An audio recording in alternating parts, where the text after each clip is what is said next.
முருகன் பக்தர்கள் அனைவருக்கும் அன்பு வணக்கங்கள். ஏன் அன்பு குழந்தையே, நீ உயிராய் நேசிக்கும் ஒரு உறவு பற்றிய முக்கியமான விஷயத்தை தான் உன்னிடம் நான் சேர்க்க வந்துள்ளேன் செல்லமே. நீ என்ன நினைத்து உள்ளாய்? நீ மட்டும்தான் அவரை நினைக்கின்றாய். அவர் என்னை நினைப்பாரா என்ற சந்தேகத்துடனே உன் மனதிற்குள் வைத்திருக்கின்றாய். ஆனால் நிச்சயம் அது அப்படி அல்ல தங்கமே. அவரும் உன்னை பற்றி நினைக்கின்றார். இப்பொழுது பிரிந்து தூரமாக வந்து விட்டோமோ, அவர் என்னை விட்டு எப்படி இருப்பார்? அதேபோல் பல யோசனைகள் அவர்களுக்குள்ளும் ஓடிக்கொண்டே தான் இருக்கின்றது. அவருடைய எண்ணங்கள், சிந்தனைகள், செயல்கள் அனைத்திலும் உன்னை சுற்றிதான் இருக்கின்றது செல்லமே. ஆனால் அது உனக்கு புரியவில்லை.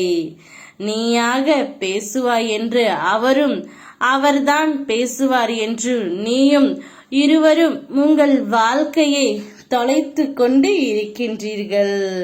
யாராவது ஒருவர் விட்டு கொடுத்தால்தான் உன்னுடைய வாழ்க்கை உனக்கு பிடித்த மாதிரி இருக்கும்.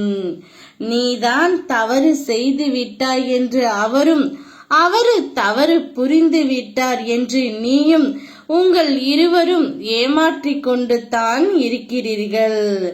உங்கள் இருவருக்குள்ளும் மன வேறுபாடுகள், கருத்து வேறுபாடுகள் இருந்து கொண்டே தான் இருக்கின்றன. ஆனால் உண்மையான தவறு உங்கள் இருவர் மீதும் இல்லை செல்லமே.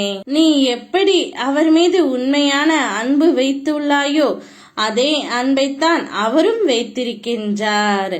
உன்னை விட்டு பிரிந்து வந்ததற்கான வேதனையை அவரும் அனுபவித்து கொண்டு தான் இருக்கின்றார்.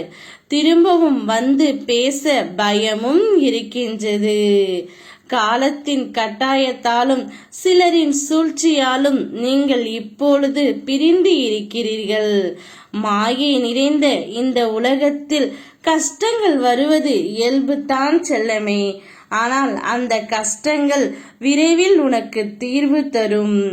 இப்படியே வாழ்க்கை போய்விடுமா என்று பயம் கொள்ளாதே.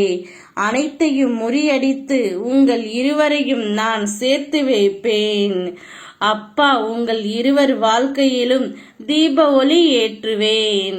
சந்தோஷமாக இரு. ஓம் முருகா.